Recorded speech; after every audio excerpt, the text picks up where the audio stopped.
Buenas pessoal, hoje a gente vai falar sobre 5 erros importantes que os devs RPAs iniciantes cometem com bastante frequência e como você pode evitar de cometer esses erros. Eu tenho certeza que se você é iniciante ou já foi iniciante, você vai se identificar com alguns desses pontos que eu vou falar aqui hoje.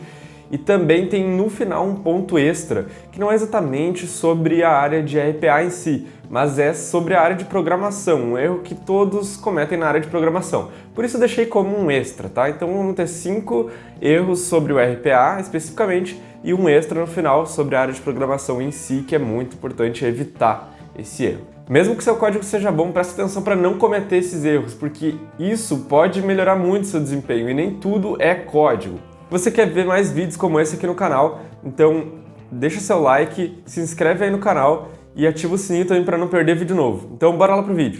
Bom, então vamos lá. O primeiro erro que os desenvolvedores RPA iniciantes cometem, geralmente, no código, é ter workflows muito longos. Workflows muito longos, eles podem ser identificados quando a gente vê que um workflow tem vários escopos ou ele tem um código muito longo. E a gente teria que, na verdade, picotar esse código, dividir esse código em subcódigos, sub-workflow. Então não é interessante a gente ter um workflow que faça tudo, certo? É interessante que a gente pegue um workflow maior e divida em sub-workflows, que vão ser invocados dentro dele. A gente sempre tem que usar um princípio do DRY, Do Not Repeat Yourself. Então, esse é um princípio de não repetição de código, basicamente. Vou dar um exemplo aqui. Se a gente tiver um workflow que a gente precisa entrar no SAP e fazer download de um relatório, esse workflow vai passar por algumas etapas, como por exemplo, fazer o login no SAP, depois entrar na transação correta, depois entrar na variante correta e por fim fazer download do relatório. Então, é interessante que eu não faça tudo isso em um único workflow, porque depois eu tenho uma dependência muito maior desse workflow. Tá? E eu tenho coisas aqui que eu falei que eu posso simplesmente utilizar em outras partes do código também, como por exemplo, entrar em transação. Eu posso entrar em diferentes transações, deixar esse código dinâmico e só fazer o invoke dele dentro do workflow maior. Então vamos lá. Nesse exemplo, a gente tem o nosso workflow maior. Dentro dele, a gente vai ter um workflow somente para login, outro workflow somente para acessar a transação e outro para acessar a variante. E no final, a gente vai completar esse nosso workflow com o download do nosso report, tá? Mas é importante que a gente divida ele, a gente não deixe ele todo único em um workflow. Lembre-se também que uma boa dica quanto a isso é quando você repete uma parte do código 2 vezes exatamente a mesma coisa, você pode extrair isso em um novo workflow. Bom, o segundo ponto aqui vai ser ignorar os erros. A gente precisa dar uma devida atenção para o error handling no nosso código, para a tratativa de erro do nosso código. A gente precisa sempre saber quando usar um throw, quando usar um rethrow no nosso código e também quando a gente vai separar o nosso erro em System Exception ou Business Exception. Ignorar esses erros pode trazer muitos problemas não tratados em produção, que vão acarretar depois em uma sustentação difícil do nosso código, certo? Saber distinguir o System Exception, que é um erro inesperado, e a gente ter o Business Exception, que é, na realidade, regra de negócio que a área de negócios determinou que a gente precisa, se acontecer isso, parar o código. Bom, e o terceiro erro, que é muito comum, é subestimar a sustentação do RPA. É muito comum a gente ignorar a sustentação e pensar que a gente vai subir o robô para produção e a partir daí ele vai rodar e tá tudo certo, tá? Porque sempre a gente vai achar algum erro.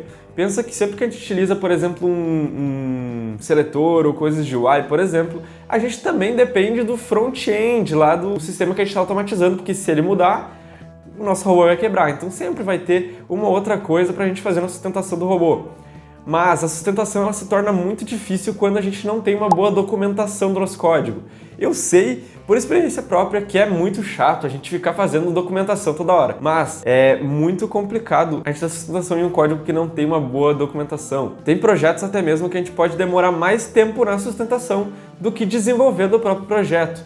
E aí a gente tem realmente um desperdício de tempo muito grande. Você nunca viu aqueles memes de programação que os devs fazem um comentário dentro do código dizendo, por exemplo, acrescente aqui um contador de horas de sustentação desse código. E basicamente, além de a gente colocar uma boa documentação, é importante também que a gente coloque na nossa arquitetura bem detalhado o que cada workflow vai fazer. É interessante, dentro do código, a gente colocar um comentário bem objetivo, só para dizer o seguinte, o que é o objetivo daquele trecho de código que a gente está fazendo quando a gente faz um código que é algo mais gambiarra, digamos assim, tá?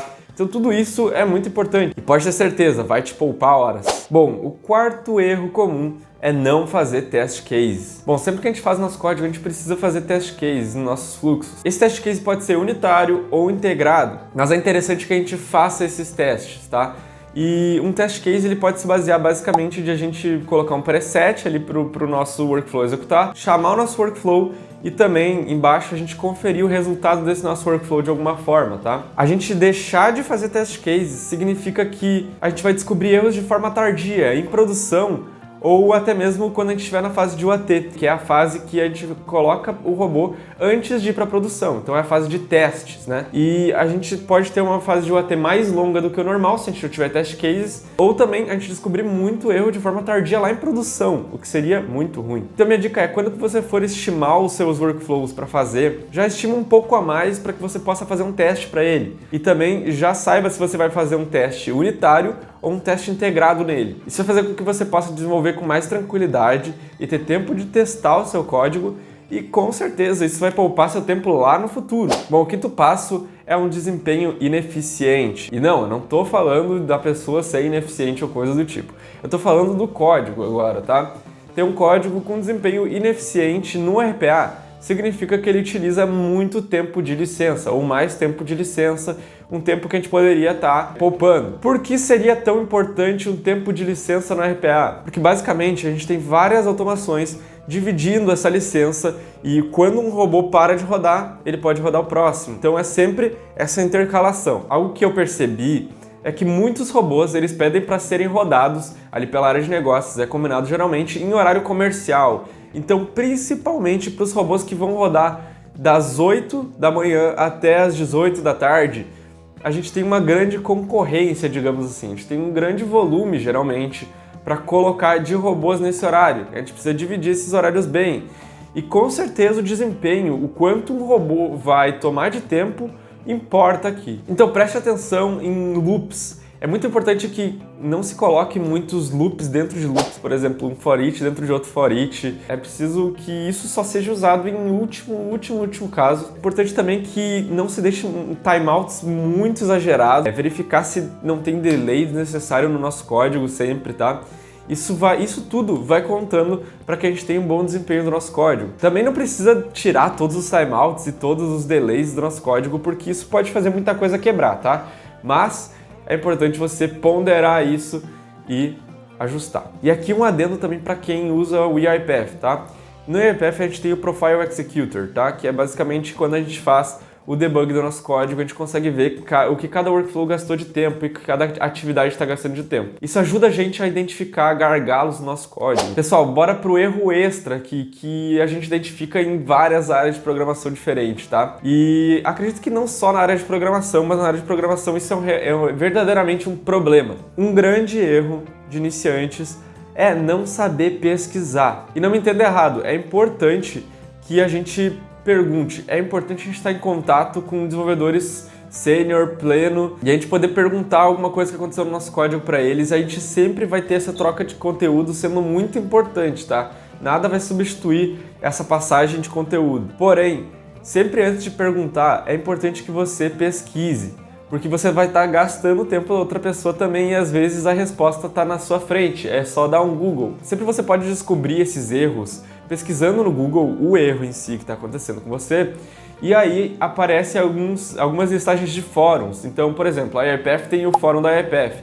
Geralmente, se é um erro de código ali, tu tem geralmente o Stack Overflow, que é bem famoso também. Entre eles a gente tem, de cada ferramenta, a gente vai ter um fórum diferente e a gente vai poder tirar as dúvidas lá também, tá? Além de fóruns hoje, a gente também tem o ChatGPT, que é muito interessante. A gente tem, além do ChatGPT, a gente tem outras IAs também que ajudam muito a gente, tá? Então é só pra gente passar esse contexto para ela e às vezes ela consegue resolver esse erro para nós ou dar algumas dicas de como a gente pode debugar nosso código para achar a origem desse erro. Então, faça isso antes de perguntar para outra pessoa. Essas pesquisas rápidas vão demorar de 5 a 10 minutos. não vão matar. Então é importante perguntar, mas nem tudo, certo? Bom, esses foram 5 erros do iniciante de RPA e eu tenho certeza que evitando esses erros a tua evolução tá garantida. Se você gostou, deixa o seu like, se inscreve aqui no canal e ativa o sininho para não perder vídeo novo. E comenta aqui embaixo se você comete ou já cometeu algum desses erros que eu falei aqui hoje. Ou também se tem algum erro que você adicionaria. E olha só, se quiser aprender RPA e OIPF de graça, vai aqui na playlist do canal